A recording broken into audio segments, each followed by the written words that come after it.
Shalom Pak Bambang, saya mau izin bertanya, apakah Yesus sudah ada sebelum dunia ada? Mohon pencerahannya.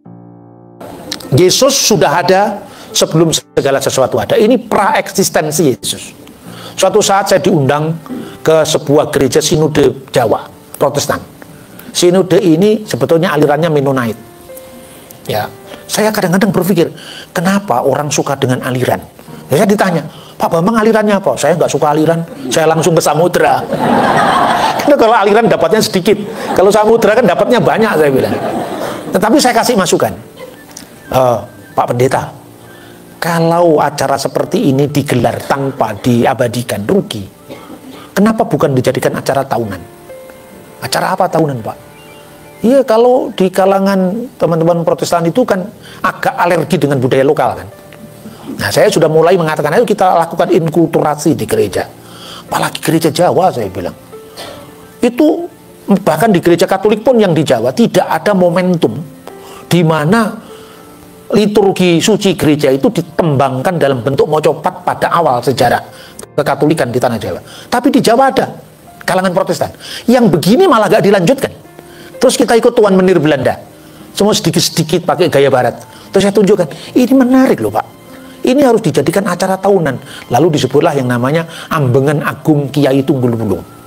Mereka juga ragu-ragu mencantumkan kata kiai, karena itu di kuburannya Tunggul Wulung itu di Jawa Tengah, di Pati itu hanya komplek pemakaman Kristen Tunggul Wulung. Kenapa nggak ditambahi kiai? Loh, kiai kan Islam Pak. Itu Islam rajin mengurus hak cipta. Padahal itu bukan miliknya Islam, itu miliknya orang Jawa. Mulai dari Kiai Semar Bodronoyo sampai Kiai Pradah Gamelan di Ludoyo itu. Kiai itu adalah sebutan hormat, bukan hanya kepada sosok yang dituakan, tapi pada benda yang dikeramatkan. Nah, tapi ketika kemudian gereja Protestan Jawa ini dulunya kontekstual, dulunya inkulturatif, begitu tahun 1930 itu kemudian distabletkan di Belanda, akhirnya harus ikut teologi dari Sending. Akibatnya mulailah gelar kiai dibuang. Kalau Romo ya cuman Romo kebatinan, gitu. Terus pakai gelar pendeta. Padahal pendeta itu justru Hindu dari kata pandit. Nah, ini minta maaf, saya tidak mengganggu kemapanan, ini enggak. Kalau Romo itu istilah Jawa, gitu. Kiai istilah Jawa, pendeta itu istilah Sanskrit yang dijawakan. Jadi pandit kemudian pendeta. Kalau pendetanya itu usia Begawan Abiyasa, baguslah. Tapi jangan sampai Durna yang sudah distigmakan, pendeta Turno. Gitu? Jadi ada banyak muatan-muat matra-matra teologi lokal. Salah satu keunggulannya itu apa? Mereka punya semacam sistematik teologi yang ditulis dalam bentuk tembang mocapat. Namanya Kidung Rasa Sejati dari Kiai Paulus Tosari. Saya sampaikan kepada desa-desa Kristen, ayo kita bikin ngaji Rasa Sejati Kiai Tosari. Nah, kita ngaji pakai kalau perlu pakai gamelan, tembang Jawa. Lalu ada semacam lagu yang umum itu Rasa Sejati, itu bait pertama. Itu dinyanyikan di awal semua, ini baru kita diskusi. Itu menarik. Lah, soal Yesus yang sudah ada sebelum segala sesuatu ada, itu menjadi permenungan orang-orang Kristen Jawa ketika berhadapan dengan aliran kepercayaan sebagai sahabat dan Islam. Jadi salah satunya itu gini. Kiai Tunggul Wulung itu dulu nama mudanya adalah ketika menjadi Demang itu namanya Demang Atmodirjo. Nah, kemudian dia itu terlibat dalam pemberontakan Pangeran Diponegoro.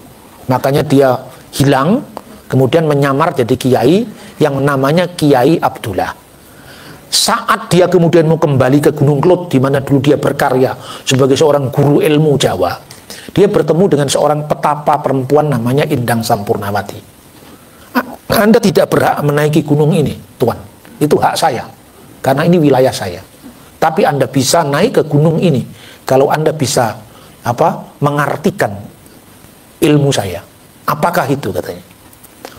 Kira-kira dua-duanya itu terlibat dalam bukan perdebatan, teka-teki filsafat gitu ya. Ratu adil rawuh mertamu, tamu mbage ake sing ditamuni sebiting tanpa sangu. Ratu adil datang bertamu, tapi anehnya tamu tadi yang menyilakan tuan rumah, dia tidak dikenal sebagai tuan rumah yang sesungguhnya karena dia datang dalam kemiskinannya. Siapa? Sebelum pertanyaanmu saya jawab dulu pertanyaan saya. Woh kemiri tiba saiki nanging iso dipanen dek wingi. buah kemiri jatuhnya hari ini, tapi bisa dipanen kemarin. Siapa?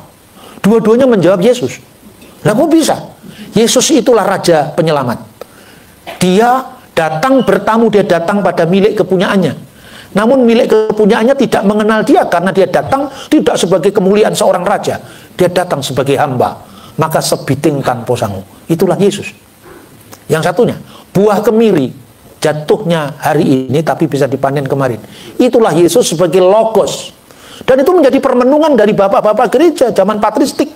Misalnya logos spermatikos, benih sabda ilahi. Setiap orang mengetahui bahwa Yesus itu adalah firman, logos yang ilahi, yang ada sebelum segala sesuatu, karena oleh logos ini Allah menciptakan segala sesuatu. Jadi setiap orang yang menghidupi dirinya dengan logos ilahi, sekalipun dia tanpa mengenalnya, dia disebut Kristen sekalipun dia ateis. Ateis dalam konteks waktu itu apa? Yang tidak menyembah dewa-dewa Yunani.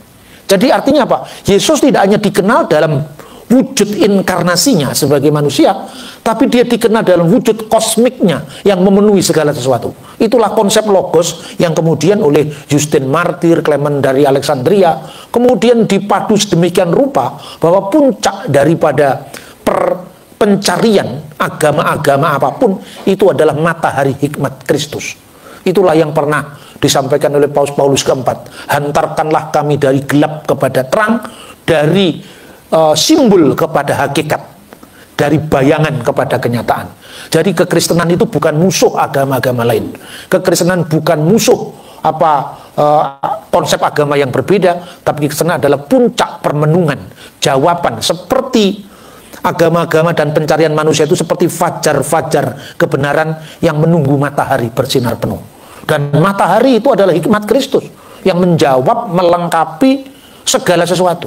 Nah, kalau pendekatan kita seperti ini, agama lain bukan musuh, tapi sebagai teman sepeziarah yang mencapai puncak permenungannya pada Kristus. Jadi Adam dan Hawa diciptakan oleh Kristus. Kristus sebagai firman, bukan Kristus dalam keadaannya wujud inkarnasi sebagai manusia. Kristus sebagai firman itu yang menciptakan Adam, Hawa, bahkan segala sesuatu yang ada, yang kumelip di jagat raya ini. Nah, itu masih ada. Oke Pak Bambang, penjelasan Anda sangat mencerahkan dan menguatkan iman kami. Terima kasih, Tuhan Yesus memberkati.